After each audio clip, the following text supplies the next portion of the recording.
Uy, buti napadaan ka. Tara, nood ka muna. Dito mo na lang sayangin oras mo.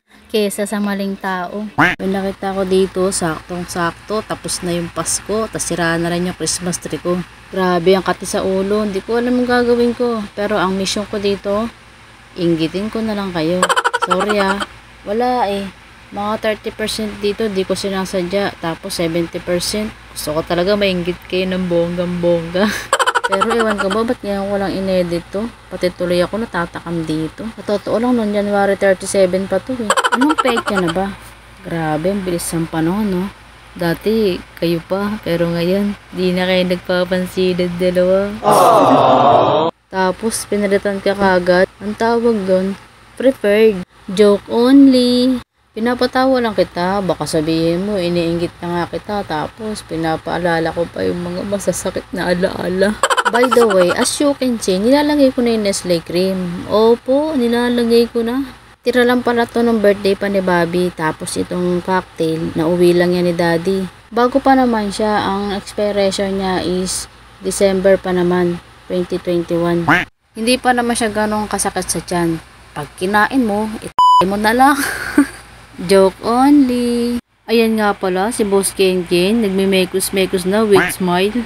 Pangiti-ngiti lang yan, pero kaya niya ubusin mag-isa yan. Basta pagkain pag-uusapan, ilalabang ko talaga yung anak ko na yan, kahit sa may dayo yan. Naalala ko lang dati nung doon pa kami nakatira sa biyanan ko. Meron kaming kapitbahay, binigyan siya ng 20. Tapos, tumakbo siya, nahihiya daw kasi siya.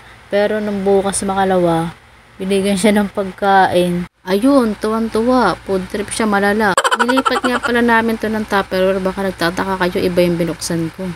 Kasi yung ginamit pala namin kanina, wala palang takip yun.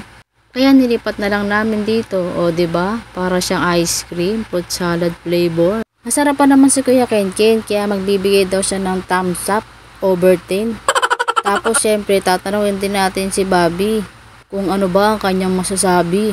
So, for the texture daw, quality is the best policy. Minsan napapaisip ako kung matino pa ba ako. Kasi kung ano na lang pumapasok sa isip ko, tapos sinasabi na lang bigla ng bibig ko.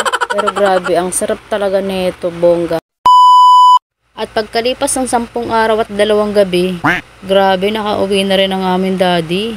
Akalain yun, nakapagtimpi kami, natirhan pa namin si daddy, pero ang ending, sinaluhan pa rin namin siya kahit para na lang sana to sa kanya. Sabi nga nila, sharing is caring.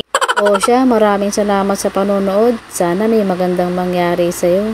Spread love and good vibes. Hanggang dito na lang. Bye-bye!